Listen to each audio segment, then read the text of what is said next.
আসসালামু আলাইকুম এভরিওয়ান। কেমন আছো সবাই? আশা করি সবাই অনেক, অনেক ভালো আছো। তো তোমাদের সবাইকে স্বাগতম জানাই আমার ইউটিউব চ্যানেলে সি প্রোগ্রামিং প্লেলিস্টের আরো একটি নতুন ভিডিওতে। তো আগের ভিডিওতে আমরা দেখেছি কিভাবে আমরা আমাদের ডিভাইসটিকে সি প্রোগ্রামের জন্য পারফেক্ট এনভায়রনমেন্ট সেটআপ করব এবং সি প্রোগ্রামে আমাদের ফার্স্ট কোডটা লিখেছিলাম। আর আজকের ভিডিওতে আমরা সি প্রোগ্রামের খুবই গুরুত্বপূর্ণ কিছু টপিক সম্পর্কে জানব। আজকের ভিডিওতে আমরা মূলত ৪ টি জিনিস নিয়ে আলোচনা করব। সেগুলো হলো কি? Basic structure of C program, তারপরে টোকেন ইন সি, তারপরে হচ্ছে keyword in C and last identifier in C. তো চলো আর কথা না বাড়িয়ে শুরু করা যাক আজকের ভিডিও।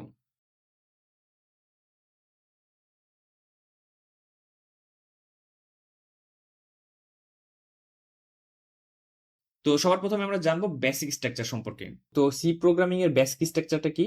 তো একটি সি প্রোগ্রামের সাধারণত কয়েকটি অংশ নিয়ে গঠিত হয় বেসিক স্ট্রাকচার। আমরা যখন সি ল্যাঙ্গুয়েজে একটা প্রোগ্রাম লিখি, তখন সেই প্রোগ্রামটি সাধারণত একটি নির্দিষ্ট স্ট্রাকচার বা গঠন অনুসরণ করে লেখা হয়। আর এই স্ট্রাকচারের মাধ্যমে কম্পাইলার সহজে প্রোগ্রামটা বুঝতে পারে। তো একটি বেসিক সি প্রোগ্রাম সাধারণত এভাবে লেখা হয়। তো এটিকে আমরা সাধারণত সি প্রোগ্রামের বেসিক স্ট্রাকচার বলে থাকি, যেখানে আমাদেরকে কিছু জিনিস রয়েছে যেগুলো অবশ্যই আগে লিখে ফেলতে হবে। তো একটু সংক্ষেপে আমরা এই অংশগুলো বুঝে ফেলি। তো প্রথমেই রয়েছে ইনক্লুড স্টুডিও ডট এইচ। এটাকে আমরা বলি হেডার ফাইল, যেখানে বলা হচ্ছে স্টুডিও ডট এইচ নামের যে হেডার ফাইলটা আছে এইটাকে তুমি ইনক্লুড করো আমাদের এই প্রোগ্রামে। অর্থাৎ কিসের জন্য জানো? তুমি যদি গত ভিডিওটা দেখে থাকো তাহলে তুমি দেখবে যে আমরা আগের ভিডিওতে হ্যালো ওয়ার্ল্ড প্রিন্ট করছিলাম।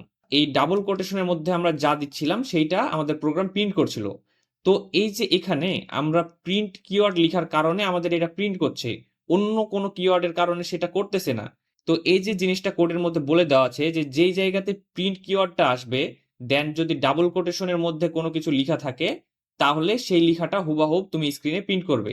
এই যে এই কথাটা এই স্টুডিও ডট এইচ ফাইলের মধ্যে আগে থেকে বলে দেওয়া আছে। আর সেই জন্য এই প্রিন্টএফ ফাংশনটা ঠিকঠাকভাবে ইউজ করার জন্য আমাদেরকে এই ফাইলটা আমরা ইনক্লুড করছি আমাদের প্রোগ্রামে। তো সেই জন্য আমরা এই অংশটা ইউজ করছি। তো আমরা যখনই একটা সি প্রোগ্রাম লিখব তখন সবার প্রথমে চোখ বন্ধ করে তোমাকে এই লাইনটা আগে লিখে ফেলতে হবে। তারপরে আসি আমরা মেইন ফাংশন। তো এই যে এখানে যে অংশটা দেখছো এইটাকে বলা হয় মেইন ফাংশন। এইটা আসলে কি? এইটা হচ্ছে এমন একটা ফাংশন যেখান থেকে আমাদের প্রোগ্রাম রান করা শুরু করে। অর্থাৎ তুমি যখন একটা কোড লিখবে, কোডের ভিতর তুমি এরকম অসংখ্য ফাংশন লিখবে, সেটা তুমি আস্তে আস্তে দেখতে পাবে। তো এরকম অসংখ্য ফাংশন লিখা যায়। এই ফাংশনগুলো যখন তুমি লিখবে, তুমি একটা জিনিস চিন্তা করো, যখন তোমার কাছে একের অধিক ফাংশন লিখা থাকবে তখন তোমার কোডটাকে তো কোথা না কোথা থেকে রান করা শুরু করতে হবে। তো সেটা সে কোথা থেকে করবে? এই জিনিসটাই হচ্ছে বলে দেওয়া থাকে মেইন ফাংশনে। অর্থাৎ আমাদের কোড যখনই আমরা কম্পাইল করা শুরু করব, কোডের আগে আমরা অনেক কিছু লিখতে পারি, কোডের পরের অংশে আমরা অনেক কিছু লিখতে পারি, কিন্তু আমাদের কোড দেখবে না যে আমরা আগে বা পরে কোন জায়গায় কি লিখছি। সে সরাসরি চলে যাবে এই মেইন ফাংশন, সে খুঁজে বের করবে এই মেইন ফাংশনটা কোথায় আছে, সেখানে আসবে, আসার পর এখান থেকে রান করা শুরু করবে। তো এই জিনিসটা আপাতত অত বিস্তারিত হয়ে না বুঝলে হবে, সমস্যা নেই। তোমরা জাস্ট এতটুকু মাথায় রাখো যে তুমি যখনই কোড লিখবে তখন তোমাকে এই ইনক্লুড অ্যান্ড এই যে মেইন ফাংশন এই অংশটুকু হুবাহুব লেখা লাগবে যা আছে তাই। তারপর তোমাকে এই দুইটা ব্র্যাকেট দিয়ে দিতে হবে। এই ব্র্যাকেট দুটা কি বোঝায়? এই ব্র্যাকেট দুইটাকে বলা হয় কার্লি বেসিস। তো এইটাকে আমরা একটা ব্লক বলে থাকি। অর্থাৎ আমাদের যত প্রোগ্রাম সব আমরা এই অংশের ভিতরে লিখে থাকি, মানে এই দুই ব্র্যাকেটের ভিতরে লিখে থাকি। এই যে মেইন ফাংশন বলতেছি না, মেইন ফাংশনের অংশ হচ্ছে এই ব্র্যাকেটটুকু। অর্থাৎ এই ব্র্যাকেটের ভিতরে আমরা যা কিছুই লিখি না কেন সবকিছু মেইন ফাংশনের ভিতরে আসবে। অর্থাৎ এখানে যে ইন্ট এ ইকুয়াল টু 5, তারপর প্রিন্ট এফ, রিটার্ন 0 এগুলো লিখেছি, এগুলো সব মেইন ফাংশনের আন্ডারে। অর্থাৎ এই যে এই দুইটা কার্লি বেসিস আছে এই কার্লি বেসিস এর মধ্যে। তাহলে আমরা কি বললাম? একটা বেসিক স্ট্রাকচার যদি আমরা লিখি সি প্রোগ্রামের তাহলে কি? Has include studio dot H, এই লাইনটা, দেন আমাদেরকে কি লিখতে হবে? ইন্ট মেইন এই অংশ, তারপর কার্লি বেসিস এই অংশটুকু আমাদেরকে আগে লিখে ফেলতে হবে, এটা মাস্ট। এই অংশ যদি তুমি না লিখো তোমার প্রোগ্রাম কোনোভাবেই রান হবে না। তারপরের স্টেপে আসে কি আছে দেখো, এখানে ভ্যারিয়েবল ডিক্লারেশন। অর্থাৎ কি? ভ্যারিয়েবল জিনিসটা সম্পর্কে তুমি পরের ভিডিওতে খুব ভালোভাবে ডিটেলসে জানবে, কারণ এটা প্রোগ্রামিং এর অনেক গুরুত্বপূর্ণ একটা টপিক। তো ওই ভিডিওতে আমি খুব ডিটেলসে ভালোভাবে এই টপিকটা আলোচনা করেছি। এখানে জাস্ট এতটুকু জেনে রাখো যে আমরা আমাদের কম্পিউটারের মেমোরিতে তো কোনো কিছু স্টোর করছি, তাই না? সাপোজ এই 5টাকে স্টোর করব। তো 5টা যে স্টোর করব কোন জায়গায়, তো মেমোর যে সবগুলো স্লট আছে এই স্লটগুলো তো সব সেম দেখতে, তো আমি কোন জায়গায় রেখেছি সেটার একটা অ্যাড্রেস থাকা লাগবে না আমার কাছে। এই যে নেম আমরা দিচ্ছি এ, এটাকে আমরা বলি ভ্যারিয়েবল, আর এই ভ্যারিয়েবলটা হচ্ছে আমার মেমোরির নাম। অর্থাৎ আমি যে জায়গাতে এই 5টা রাখছি ওই জায়গার আমি নাম দিচ্ছি এ, দিয়ে সেখানে আমি এই 5 ডাটাটাকে রাখছি। এখন তার আগে সামনে কি ইন্ট, এইটাকে আমরা বলি ডেটা টাইপ। এটাও আমি পরবর্তী ভিডিওতে খুব ভালোভাবে আলোচনা করেছি। এই ভিডিওতে জাস্ট হালকা করে বলে দিই যে আমরা এখানে কোন ধরনের ডেটা স্টোর করছি সেইটা আমাদেরকে এই সামনে বলে দিতে হয়। তো এখানে ইন্ট অর্থাৎ বোঝায় কোনো যদি আমি নাম্বার টাইপের ভ্যালু, সাপোজ 1 2 3 4 এগুলো স্টোর করতে চাই, তাহলে আমরা সেটার জন্য দিই ইন্ট। তাই এখানে আমি যেহেতু 5 স্টোর করছি তাই ইন্ট দিয়েছি। তো এই অংশটাকে বলে ভ্যারিয়েবল ডিক্লারেশন। তো এই অংশটা কিন্তু বেসিক স্ট্রাকচারের মধ্যে জরুরি না, মানে তুমি এই অংশটা যদি নাও লিখো তাও তোমার কোড চলবে, কারণ তোমার কিছু কিছু কোড এরকম আসতে পারে যেখানে তোমার ভ্যারিয়েবল ডিক্লারেশন নাও প্রয়োজন হতে পারে। অর্থাৎ দেখো আগের ভিডিওটা তুমি যদি দেখে থাকো সেখানে দেখবে আমরা কিন্তু কোনো ভ্যারিয়েবল ডিক্লারেশন করিনি, আমরা শুধু ডাইরেক্ট প্রিন্ট এফ দিয়ে কোড রান করেছি। তো এটাও একটা বেসিক পার্ট যেটা দরকার হয়, সেজন্য আমি এখানে আলোচনা করলাম এটা। তারপরের লাইনে আসি আমরা প্রিন্ট এফ। তো একটু ক্লিয়ার করে দিই যাতে তোমরা জিনিসগুলো ভালোভাবে বুঝতে পারো।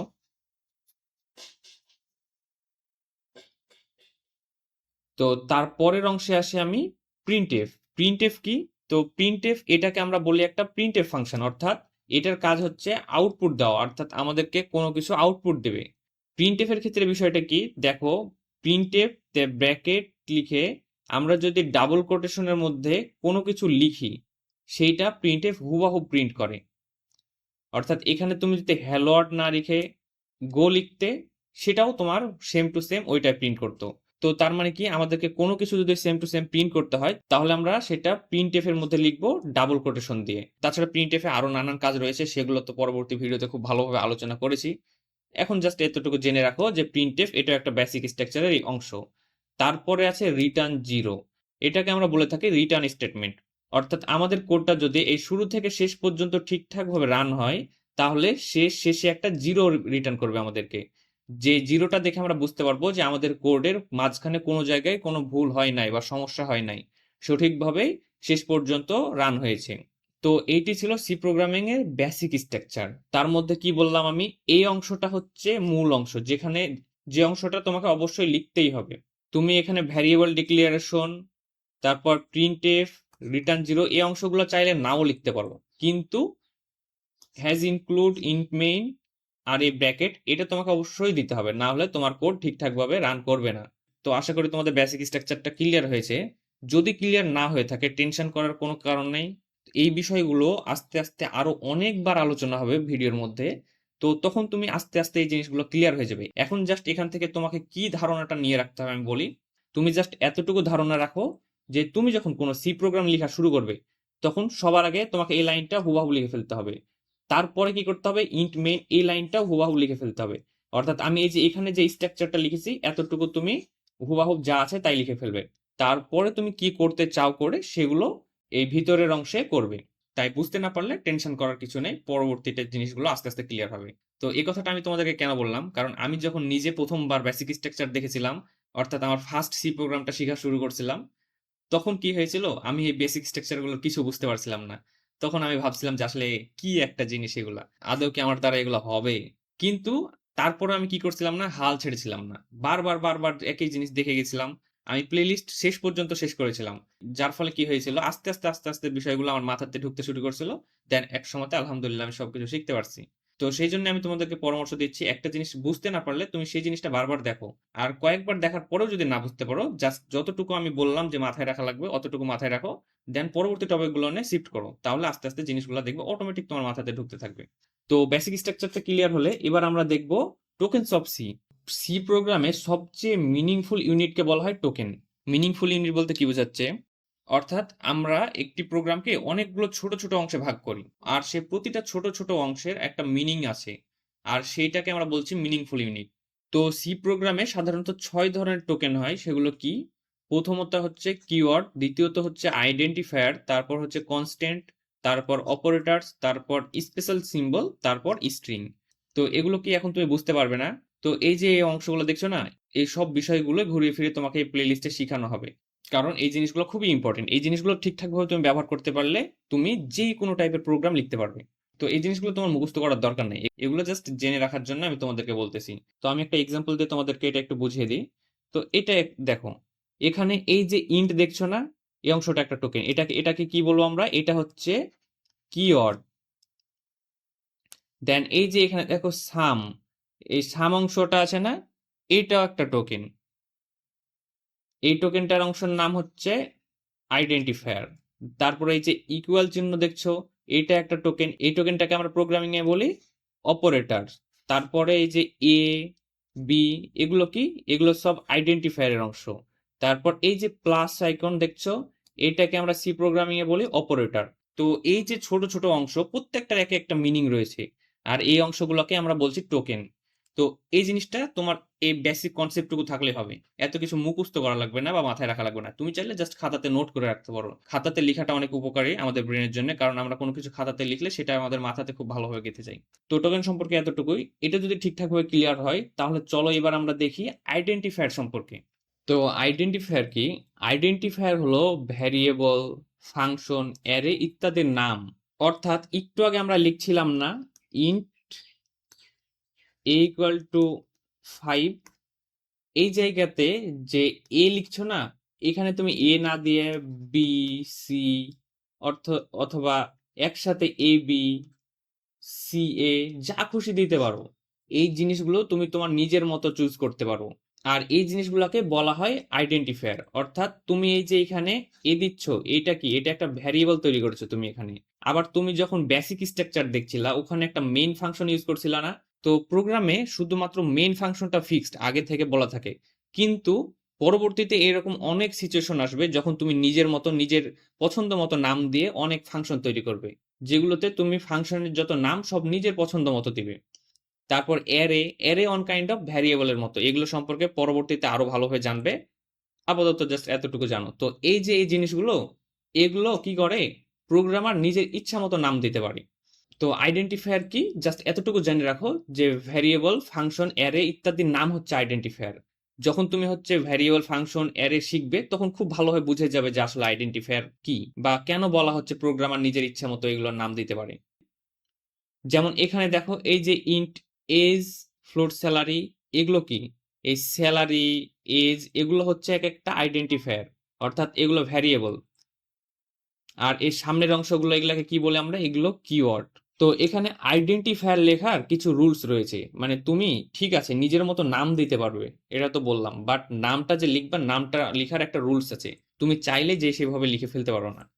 যেমন কি রুলস? প্রথমত, আইডেন্টিফায়ারের নাম কি হবে? লেটার বা আন্ডারস্কোর দিয়ে শুরু হতে হবে। মানে কি?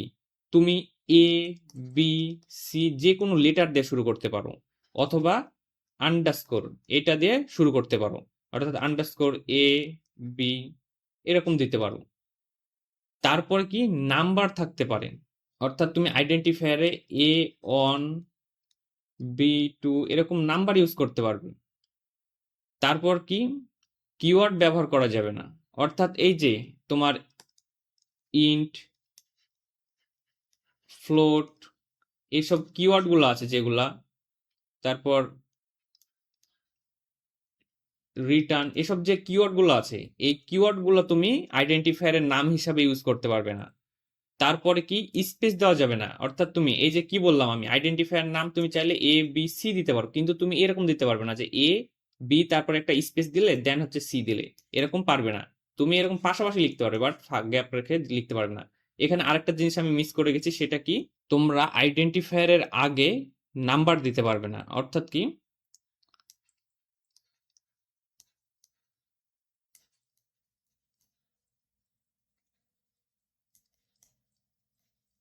মানে শুরুতে দিতে পারবে না। তুমি কেমন পারবে আইডেন্টিফায়ারের নাম এ বি অন, তারপর এ বি সি টু এরকম দিতে পারবে, কিন্তু তুমি অন A B to A B C এরকম দিতে পারবে না, অর্থাৎ শুরুতে কোনো নাম্বার দিতে পারবে না। তুমি শেষে, মাঝে যে কোনো জায়গায় নাম্বার দিতে পারো, কিন্তু শুরুতে দিতে পারবে না। তো এই পাঁচটা জিনিস হচ্ছে কি তুমি আইডেন্টিফায়ারের রুলস। তো তোমাকে আইডেন্টিফায়ার লেখার সময় কি এই পাঁচটা রুলস ফলো করতে হবে। তো যদি আইডেন্টিফায়ার সম্পর্কে ক্লিয়ার হয়ে থাকো, তো চলো এবার আমরা দেখি কিওয়ার্ড সম্পর্কে। তো কিওয়ার্ড কি? কিওয়ার্ড হলো সি প্রোগ্রামিং ল্যাঙ্গুয়েজের রিজার্ভ ওয়ার্ড, অর্থাৎ যেগুলো নির্দিষ্ট অর্থ আছে। যেমন কি, যদি এই বেসিক স্ট্রাকচারটা দেখো, এখানে দেখো ইনক্লুড, এর একটা মিনিং আছে। কি মিনিং? এটা আমাদের কি করতেছে, স্টুডিও হেডার ফাইলটাকে ইনক্লুড করতেছে আমাদের প্রোগ্রামে। তারপর এই যে মেইন ফাংশন, এইটারও একটা মিনিং আছে। মানে কি, আমরা প্রোগ্রামে যে জায়গায় মেইন ফাংশন লিখবো, ওই জায়গা থেকে আমাদের প্রোগ্রামটা কি হবে, রান করা শুরু হবে। তারপর এই যে ইন্ট, এটা কি, এটাও একটা কিওয়ার্ড, অর্থাৎ এটার কাজ কি, এটা বোঝায় যে আমাদের এখানে কি টাইপের ডাটা স্টোর হবে। তারপর প্রিন্টএফ কিওয়ার্ড আমরা যেখানে লিখবো সেখানে কি হবে, আমাদের ডাবল কোটেশনের মধ্যে যা থাকবে সেগুলো হুবহু প্রিন্ট করবে। তারপর এই যে রিটার্নটা কি, এটা একটা কিওয়ার্ড, অর্থাৎ কি, এই রিটার্নটা যেখানে পাবে ওইখান থেকে আমাদের প্রোগ্রামটা একটা রিটার্নের পরে যে ভ্যালুটা দেওয়া থাকবে ওই ভ্যালুটা রিটার্ন করে দেবে। তো এই যে ছোট ছোট অংশগুলো, এগুলোকে আমরা বলি কিওয়ার্ড। এই জিনিসগুলো প্রোগ্রামিং এ আগে থেকে রিজার্ভ থাকে এবং বলে দেওয়া থাকে কোন অংশের কি কাজ, সেগুলো আমরা সেভাবে ইউজ করি। আর প্রতিটা কিওয়ার্ডের একটা ফিক্সড মিনিং থাকে, যে এই কিওয়ার্ড লিখলে একটা কাজ করবে, এই কিওয়ার্ডটা লিখলে আরেক রকম কাজ করবে, অর্থাৎ প্রত্যেকটা কিওয়ার্ডের আলাদা আলাদা মিনিং রয়েছে। তো আমাদের সি প্রোগ্রামিং এ টোটাল 32টা কিওয়ার্ড আছে। তো 32টা কিওয়ার্ড কি, এই যে দেখো, auto, break, case, character, constant, continue, default, do, double, else, enum, extern, float ইত্যাদি, সব অনেকগুলো কিওয়ার্ড রয়েছে। তো এখানকার বেশিরভাগই কিওয়ার্ড তুমি এখনো চিনো না। তো মজার ব্যাপার কি, এই কিওয়ার্ডগুলো তোমার একটা মুখস্থ করার দরকার নেই। জাস্ট তুমি যখন তোমার সামনে যে কিওয়ার্ডটা আসবে, যেমন এখানে বেসিক স্ট্রাকচারে এখন তুমি যে কিওয়ার্ডগুলো দেখেছো, জাস্ট ওই কয়েকটা মনে রাখো। বাকি আস্তে আস্তে আমি যখন যে কিওয়ার্ডটা নিয়ে আলোচনা করব তখন সেটা তুমি মাথাতে রাখবে। আর আরেকটা বিষয় আমি বলছি কি, আমি যেগুলো পড়াবো এবং যেগুলো হোমওয়ার্ক দেবো ওগুলো তুমি অবশ্যই ভালোভাবে প্র্যাকটিস করবে, বারবার প্র্যাকটিস করবে। তাহলে কি হবে, দেখবে প্র্যাকটিস করতে করতে তোমার ওই জিনিসগুলো অটোমেটিক মাথায় চলে আসবে। অর্থাৎ এই কিওয়ার্ডগুলো তোমায় কখনো মুখস্থ করার প্রয়োজন হবে না। দেখে দেখে প্র্যাকটিস করবে, সেটাতে কি হবে, তোমার অটোমেটিক মাথার মধ্যে ওগুলো ঢুকে যাবে। কারণ তোমাদের অনেকে প্রথমে ভয় করে যে এতগুলো কিওয়ার্ড বা এইসব জিনিসগুলো আমি মাথায় রাখবো কি করে। কিন্তু আসলে প্রোগ্রামিং ল্যাঙ্গুয়েজ শেখাটা এতই সহজ, যদি তুমি টেকনিক জানো, তুমি শেখার পর নিজেই অবাক হয়ে যাবে। কিন্তু এই জিনিসটা অনেকে বুঝতে পারে না, কি করে আগেই মুখস্থ করা শুরু করে দেয়, বুঝারই চেষ্টা করে না, যার কারণে তারা এটাকে অনেক কঠিন বানিয়ে ফেলে। তো আমি তোমাদেরকে কি পরামর্শ দিচ্ছি, এই কিওয়ার্ডগুলো একটা মুখস্থ করবে না, জাস্ট একবার চোখ বুলিয়ে নিবে, যেন সামনে পড়লে অন্তত একটু আইডিয়া পাও যে হ্যাঁ এটা একটা কিওয়ার্ড হতে পারে। আর তাছাড়া তো আস্তে আস্তে যখন আমরা প্রতিনিয়ত কোড লিখতে থাকবো তখন এই জিনিসগুলো অটোমেটিক মাথার মধ্যে গেঁথে যাবে। তো এই ছিল আমাদের আজকের ভিডিও। তো এখানে দেখো আমি কিছু হোমওয়ার্ক দিয়েছি। তো তোমরা অবশ্যই অবশ্যই এই হোমওয়ার্কগুলো কমপ্লিট করবে। দেন আমি ডেসক্রিপশন বক্সে একটা ফেসবুক গ্রুপের লিংক দিয়ে রেখেছি, তোমরা সেখানে এগুলো আপলোড দিবে। তাহলে আমি সেখান থেকে দেখতে পারবো যে তোমরা কারা কারা আসলে অ্যাক্টিভলি হোমওয়ার্ক করতেছো এবং কারা কারা আমাদের ভিডিওটা দেখছো। তো এই হোমওয়ার্কের পিডিএফটা আমি ডেসক্রিপশন বক্সে দিয়ে রাখছি, তোমরা সেখান থেকে দেখে প্র্যাকটিস করবে।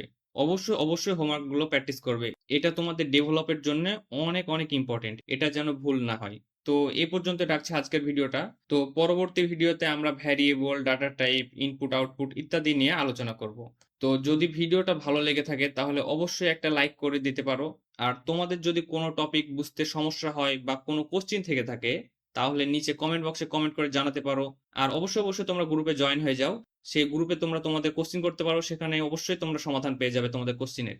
আর যদি তুমি আমার চ্যানেলে নতুন হয়ে থাকো তাহলে অবশ্যই পরবর্তী ভিডিওগুলো যেন মিস না করে ফেলো, সেই জন্য চ্যানেলটিকে এখনই সাবস্ক্রাইব করে ফেলো। তো দেখা হচ্ছে পরবর্তী ভিডিওতে, ততক্ষণ সবাই ভালো থাকো, আল্লাহ হাফেজ।